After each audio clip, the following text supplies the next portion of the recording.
Oh, welcome everybody. So my name's Amal and I've got Simon Igloi joining us today from Townsville City Council.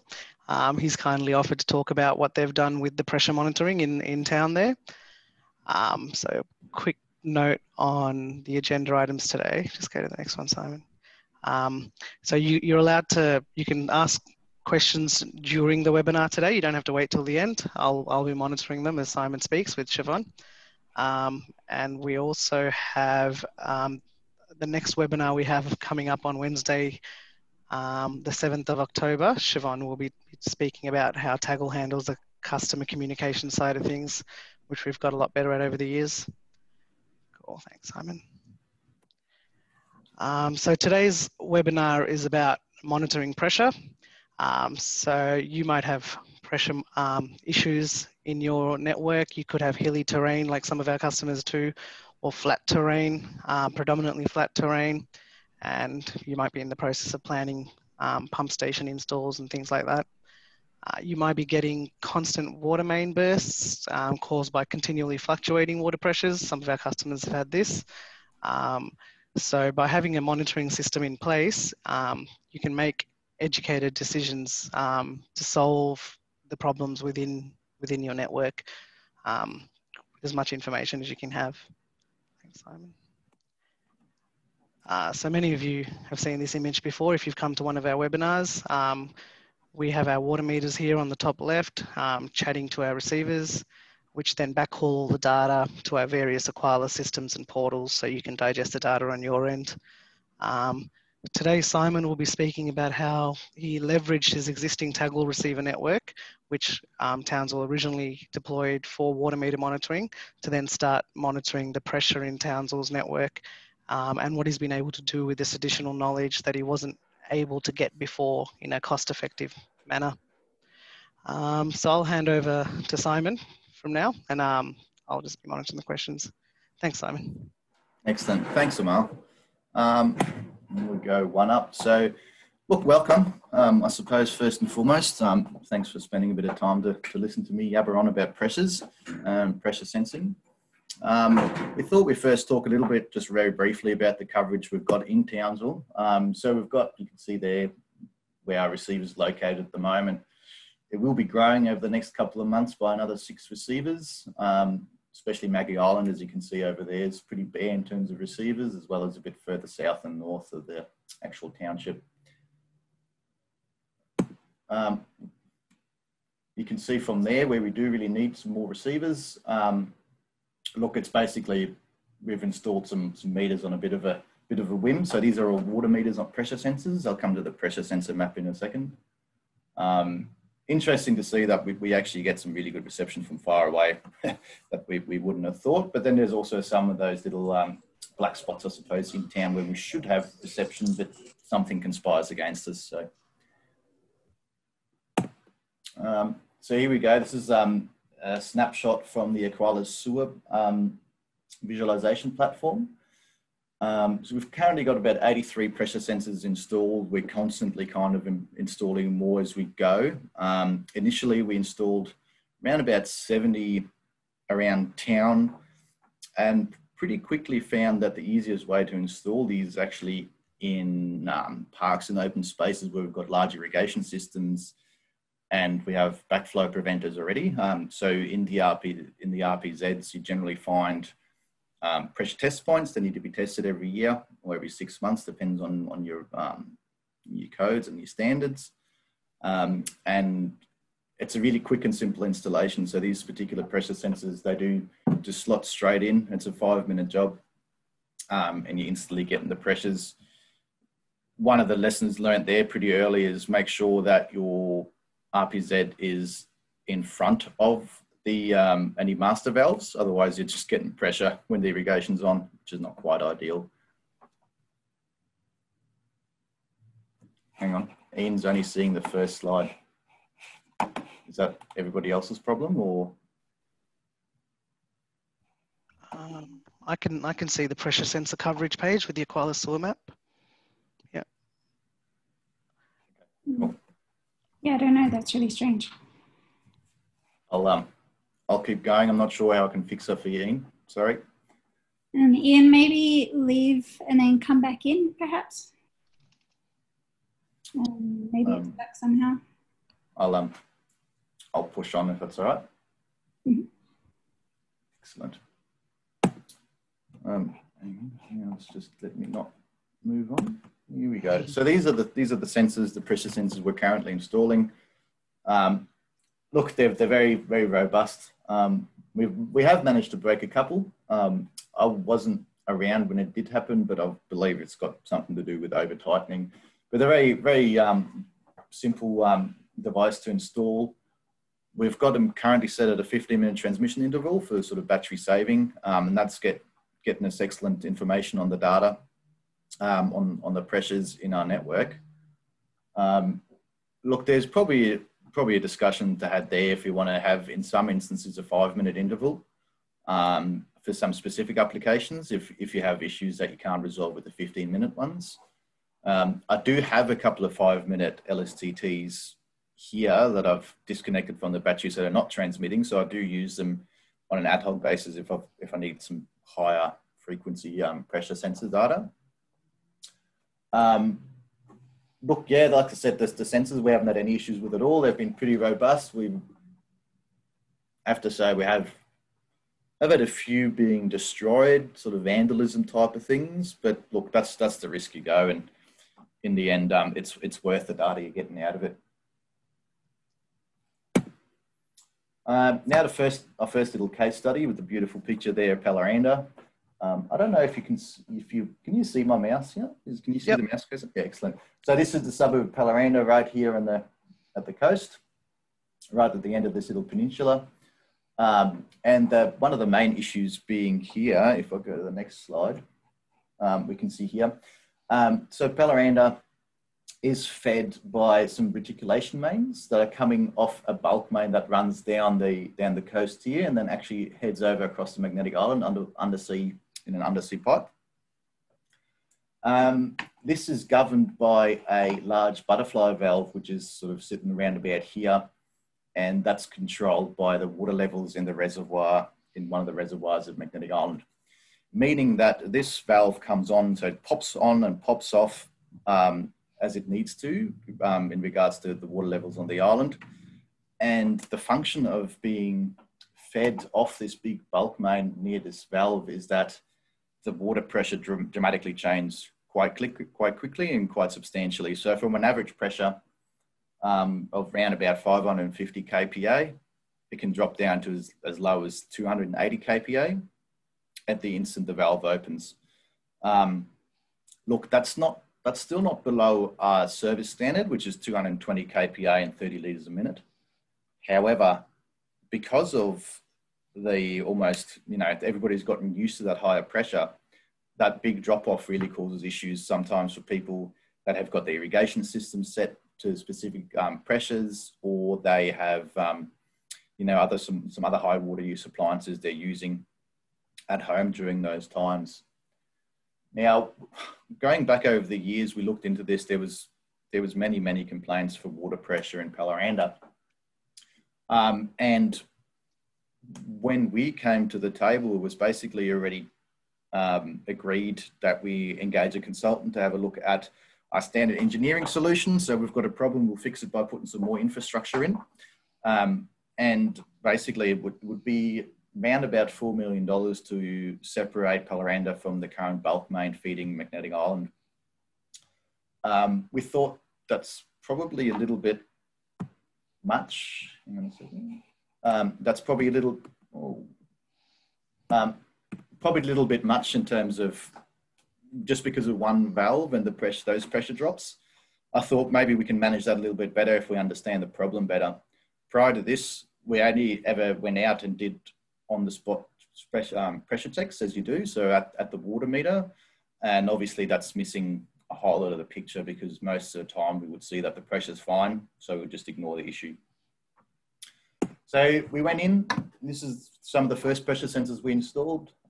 We picked some trusted users, for want of a better word, a combination of, let's say, friends and ex-council staff, and installed these pressure sensors actually on the owner side. Reason to be on the owner side, it's just a little bit easier sometimes with how the water meter is connected than the shut-off valves. You'll see there we're using the LSTT, but you can also, if you're an eagle-eyed observer, you can see we're actually running a T probe into that V100.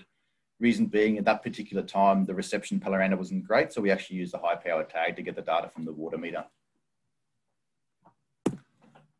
Look, straight away, this is the first day of data we collected. This is a little while ago. And you can basically see the times here where this valve opens and shuts. Interestingly, we also saw some really interesting overpressure events. Now, originally, when I bought these pressure sensors, I was ensured that our pressure and our reticulation network would never go over 1,000 kPa. Well, it does. So I had to buy a different sensor. Originally, I bought a 0 to 10 bar or 0 to 1,000 kPa pressure sensor. So we, I guess, upgraded to a 0 to 16 bar or 1,600 kPa. So look, from this, we had a, here's my mouse cursor gone.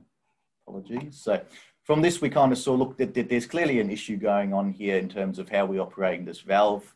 And without knowing too much about it, we started investigating some of the options that could go along. The good thing is, as with any kind of new technology, new sensor technology and data, everybody's always a little bit skeptical if it's actually accurate. But what we were able to do from the control valve data from SCADA was actually to validate those pressure drops perfectly with the operation of the valve. So we knew it was related to that valve. What we also saw was, though, that something we expected to happen didn't happen, and that is a significant pressure drop during watering times. At that stage, we were still in fairly severe water restrictions with only a watering window between 6 and 8 p.m. And we actually saw that wasn't as big a deal as we first thought, which was good in one way and a little bit sad in the other. But because it just meant we had to have a look at the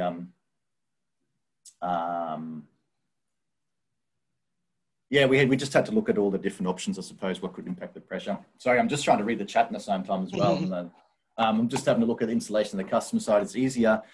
Look, basically, because we can turn off the stopcock at the meter, put that T-piece in, and when we're done with it, we can just turn the stopcock off there as well. So we don't have to find the service valve in the street, you know, potentially turning off 1 or 2 houses worth of water. So in the domestic field, we like to install them after the water meter. It does give us a little bit of interference with pressures sometimes. Obviously, you get those sort of, you know, now with the dual check valve water meters, you get a little bit of back and up pressure, bit of higher pressure readings sometimes. But what we're really looking at, obviously, is the overall trends. Hope that helps. Okay, so look, because of this data, we then also managed to look that there's clearly an issue here. We want to have a look at it a little bit closer. Let's hold off on spending the $4 million on decoupling the suburb while we investigate a bit further. In the meantime, we've actually upgraded the telemetry system for the valve, so we can change the times that it's operating remotely rather than manually, which was always a little bit of an issue. And we're looking at now is actually putting a new actuator onto that valve that'll allow us to slow the opening and closing times, but also have a partial opening if we needed to.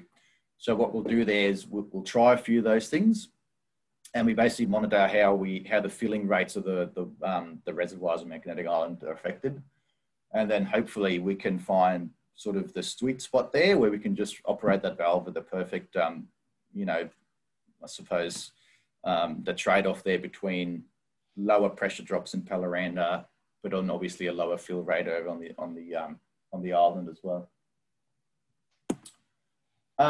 Now, fast forward a little while. So this was probably a while ago now, but just recently, in the last few weeks, what's happening is that we're coming into a drier and hotter time of year now. So irrigation was increasing in Pallarenda, and I was looking at the data. And I could see that we put the valve back into winter setting, for want of a better word. So it was coming on whenever it wanted to. So we were able to actually change that to put a quarantine time in, for want of a better word, where the valve would not open between 5 p.m. and 9 p.m., allowing the maximum available pressure for those irrigation high use times when residents return home from work, do all their washing, cooking, all those sort of bits and pieces. So look, it can act as an early warning system as well if you know what you're looking at. And yeah, if you're sort of correlating a couple of those operations in there. Again, you can see it's on the owner side, and this one now actually also has an MRC1 installed, so we can actually monitor the water consumption with the pressure, which also gives us a quite interesting picture. So this is what I was just talking about. We could see that, you know, in my hastily marked up little areas, that those dips that don't go down past the sort of 300 kPa are irrigation dips, meaning that this is the times when, you know, the water pressure just drops from use in the area. So now we've quarantined that time, and the complaints have not rolled in as yet, which is what we're after, obviously, to maintain that service level on all of the complaints. Moving on, I'm probably moving a little bit slow, so you can tell me to hurry up a little bit. The Cleveland Bay Purification plant is one of our bigger water treatment plants. We're looking at putting a recycled water treatment plant in there to provide Class A plus recycled water to the community. Now it's currently serviced by quite an old reticulation main that's been in there. We assume somewhere around the 60s, but records going back that far are a little bit hazy. So look, it is time for renewal, and what we're looking at is, well, how big a pipe do we actually need to put in? In order to get that data, we went ahead and we put pressure sensors at the treatment plant. We also retrofitted smart meters onto the main meters of the treatment plant to basically gauge the amount of demand for water and how the pressure fluctuates through in those times to inform the upgrade of the pipe. Look, and basically in the next few months, when we actually start ramping up the installation of the treatment plant, hopefully we'll have a few more results that I'm happy to share with that.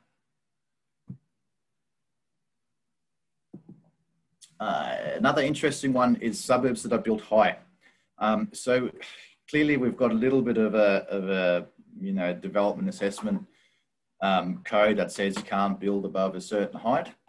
And if you do, you have to put in your own booster pumps. Now, but there is then that little bit of gray area where you're not quite too high to need that booster pump, but you're right at the edge of a serviceable area, I suppose, for water pressures and flow. And what happens is we get plenty of complaints, because what happens, they might just be at the level where we can still supply them with the right pressure at street level, but then they're building 2- and 3-story homes, which then makes it really quite complicated for us to get that pressure up further. Now, our service standard obviously relates to the water pressure and flow at the water meter. But what we also then don't know necessarily is, if we just do static pressure tests, we don't understand the full picture. We don't know how the pressure changes over time.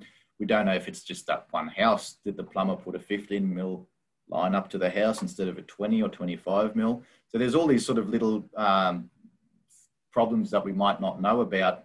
So putting in pressure sensors in that area actually gives us a much better understanding. And in this case, again, we're looking at potentially upgrading the reticulation in the whole area. It's a multi-million-dollar project. And what we're trying to avoid that by potentially really honing in on where the problem hotspots are, rather than just taking like a whole street or a whole area from a suburb and trying to then fix the problem there, which might not have a problem. Yeah, so that's a beautiful picture there, Mount Louisa, Pallarenda in the background there as well. And look, I'm sure it's not uncommon around other areas as well, where people like building on hills, people like building up, and it just becomes really challenging to supply the right pressure and flow to those. And again, so one of the solutions, rather than spending a lot of money on a full reticulation infrastructure upgrade, could be to just install some booster pumps in some specific areas. Still not great, still fairly high maintenance and you know, and energy costs, but it still beats a multi-million-dollar project, especially at the moment. We can also do a little bit of leak detection with these pressure sensors, which is interesting.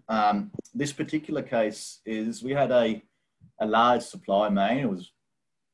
This was a 600 mil bulk main, actually, which was crossing the river on the riverbank, basically, just below the riverbed, I should say. It got damaged in our large floods in 2019. And if I can find my mouse cursor, you can see the exact time of the break here, pressure drop. And you can see it took us, I believe it was close to 12 days or 10 days, 11 days to actually find where the pipe was broken, so we could actually isolate that piece of infrastructure to restore the pressures. And obviously during all that time, water was fairly leaking out of this large main. If we would have had a few more pressure sensors in the area, potentially we would have been able to shorten this time. If we could have narrowed down the area of pressure drop. So we did that now. We've gone in and we've put a whole lot more pressure sensors around our larger bulk mains to hopefully narrow down and bring down this time of when we can actually find the problem and fix it. This, by the way, that wasn't fixing the problem here. We just isolated that particular piece of pipe. Just recently, we had, and this is another really interesting one for me, is we had a complaint from a contractor basically doing some hydrant flow testing for fire certification at a retirement village. And so we got some investigation complaints to some degree, so a request to investigate the pressures at that site. So we went ahead and we put, it's quite a large complex. It's actually fed from it's got 3 main supplies and 5 water meters. So we fitted smart meters. We fitted 3 pressure sensors on each of the mains. And investigations during that day too found that there was a piece of main isolated out the front of the retirement village where there was a break, just recently a break, and we didn't fix it straight away. There was an issue with main roads. And anyway, long story short, we isolated that piece of main. When this complaint came in, I suppose we fast-tracked the fixing of that issue. And what we found is that actually didn't do much. So this is basically around about here. The line was fixed and the isolation was taken off. So we reset the valves, opened the valves. And you can see that the pressure didn't really increase dramatically and that the pressure's sitting fine here anyway. So this is KPA. So we're sitting at or above 500 KPA throughout the whole time. So this is, it's about 4 or 5 days worth of data. But what we then found is that from the smart metering is that they've got a combined leak around about 600 litres an hour or 8 litres a second, which quite likely is impacting their flow and pressure at various hydrants in the complex. So we could go back to the contractor and I suppose the manager at the retirement villa and said, look, these are the pressure readings. We're supplying you all the pressure we need at the point of supply. And you might have to, investigate some of these leaking issues, which I should have to say, not guaranteed leaks, but potential leaks. Being a large retirement village, it could also be that there is some continuous use, but it seems quite high. So in my opinion, there is something going on internally there that they'll need to rectify. And there's another interesting one. So we get it internally as well. So we get internal pressure complaints from our parks departments for the irrigation systems. So here the issue was that every time the irrigation turned on, the pressure would basically just drop to about 50 kPa. And in their opinion, it was a Townsville water issue where we weren't supplying enough pressure or not enough flow. Look, we put that pressure sensor on and we actually managed to then see that, look, the pressure's fine throughout the whole time, apart from when they opened the irrigation. So further investigation and found again a really large irrigation leak that was causing that massive pressure drop. So these sensors just assist in the management of a whole range of complaints, issues, just makes it easier. Makes it easier if you can actually show people what's going on, and the whole diurnal patterns of pressure are really valuable. And I think I might have rushed through it a little bit, but it's probably good because I had half an hour, isn't it? So look, there's my dog. You want to be careful where you install these pressure sensors, because that little bastard, he chewed the pressure sensor cable. So he's looking real happy about himself. But anyway, just a little one. They are cable devices, so if the cable comes off, it's not great. Yeah, open for questions. I'll kick off. Peter Clark from Charters Towers. You've certainly demonstrated that there are some really good outcomes from using these pressure sensors. So how difficult are they to install? Are there any negatives? What problems have you had in using them? Look, so they're really quite simple. It's a standard 1/2-inch BSP thread. So like I said before, I'll go back a couple of slides so you can see. Oh, a long way. Don't I have any? Oh, okay. Look, they generally fit on the RPZs that we've got in parks. In this particular case, you can see actually I just had to put an adapter in for a 1/4-inch BSP thread. So they literally just screw in, they plug into the LSTT, and the job's done. So I've installed the vast majority of these myself, so it doesn't need a particularly skilled person or a plumber. Unless, of course, you're going into the domestic part, and this is my little dog picture here, where you can see that we put, after the meter, again, this is why we put it after the meter, we can just turn the stopcock off, put a little T-piece in. We're using cam lock clamps to put that in. So when we want to remove the device, we can just put a blank in. We don't have to remove the whole plumbing. But in saying that, we've sort of gone away from that a little bit now, because we're thinking that that's not the best thing. If we want to leave it there for a year or two, it has a tendency to be a little bit leaky. So we're going with a fixed T now. And recording data. Yep. How do you get data? How can you use it? Does it download to spreadsheets or? Yeah. Let me just quickly. So we subscribe to. Give me 2 seconds. The Aquila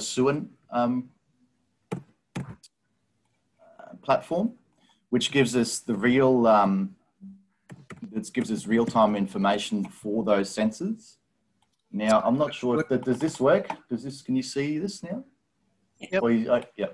So this is the My Water platform. The Aquila Sewer platform. I'll get with the program eventually. And you can see, so these are basically real-time sensors. So here's our sensors in Pallarenda. So this is right now. So the last report I had was 3:15. We can go in here and just download the data for whichever time series we'd like. Look, that's not going to open at the right screen now, but so you can sort of, you can go back over the time and assess what's going on. So that's how we're getting the data. Look, I'm sure Taggle's got plenty of other ways to provide you with the data in terms of, depends on what products you're using. Worst case scenario would be a spreadsheet on an FTP, I suppose. Okay. I'll go on to Ian, who's put a question in here. Yes, so look, Ian, it's been one of our long bugbears with our IT department. We've been wanting this data to flow into our data warehouse. We've actually got our own local UBU NQ data warehouse built under a local disaster management center. But there seems to be an issue with the ingestion, which is sort of a little bit ongoing, but there's a program underway to feed that into our systems. And then from there, we want to feed it into our SCADA systems as well, to assist in the management there. And yes, we are using flow meters and pressure in tandem where we can, to basically assess the network health as good as we can.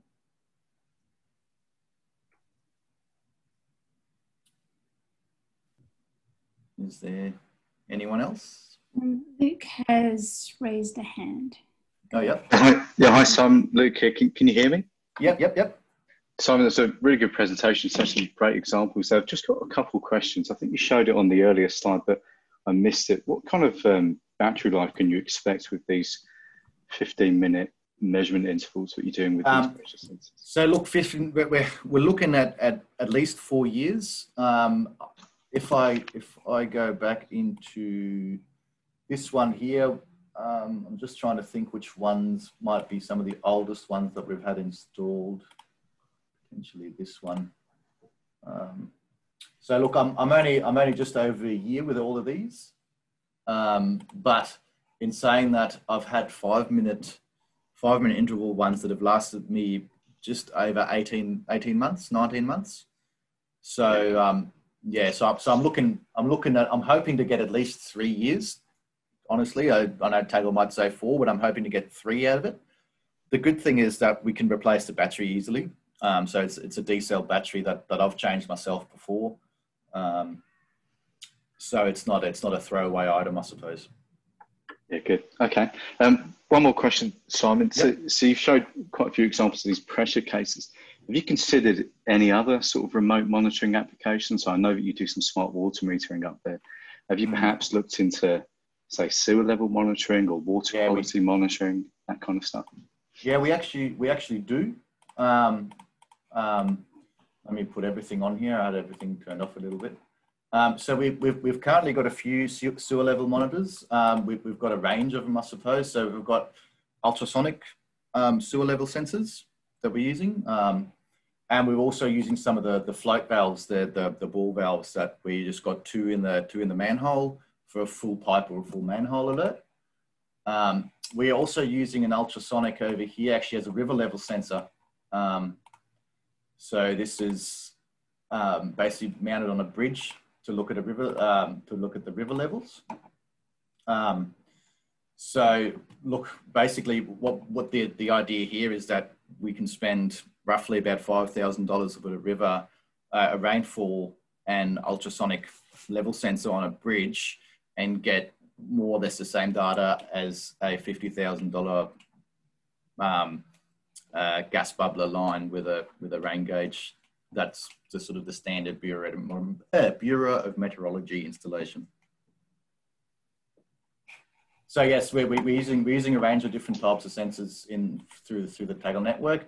We've also, obviously, you know, we're trying to complement the SCADA network that we've got all around town as well. So.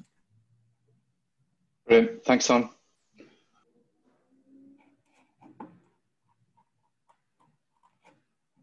I've got a question from Ian.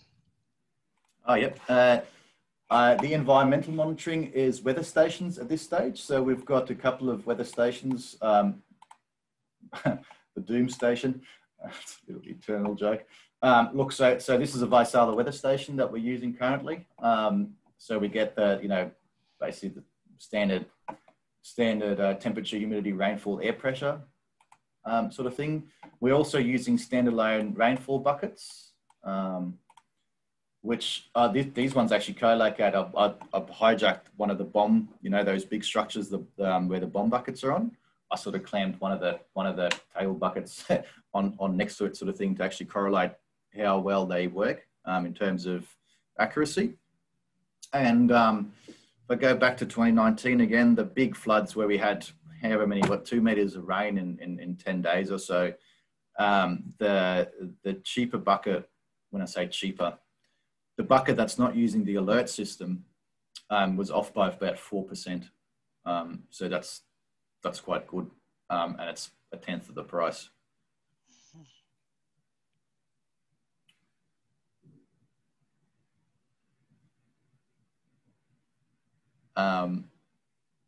I'll just wait 2 seconds and then I'll go back onto Luke's follow-up question here. No, it doesn't do any predictions at this stage. So it's very much the real-time monitoring and visualization. So we don't have any predictive algorithms in there as yet. And to be honest, I can't answer if that's on the cards or not. The thing being, to be honest, for us, the the Aqualis sewer platform is just a really good stepping stone for us to really get all this data in and understand the value of it. and then potentially grow with that platform as it develops, or move to another platform. Sorry, Taggle. At some stage, if we can make the case that we want to spend a lot more money for these platforms that are more predictive, and but what we're really wanting to do is collate all this data in our central warehouse and push it to a range of different programs, because there is not one program that fits all.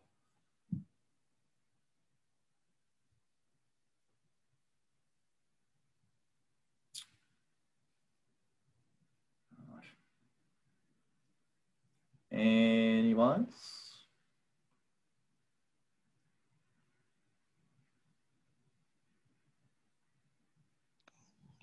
I think we're done. All right, excellent. Look, obviously I'm available for other questions, emails or whatever down the track as well if you wanted to. Not a problem. Always happy to share and talk. I can chew the ear off for quite a while if you're keen. So thanks very much for paying attention and being around and listening to me warble on, and hopefully I made a bit of sense. Thanks for joining us, Simon. No Thanks, worries. Simon. Thanks, Simon. Cheers.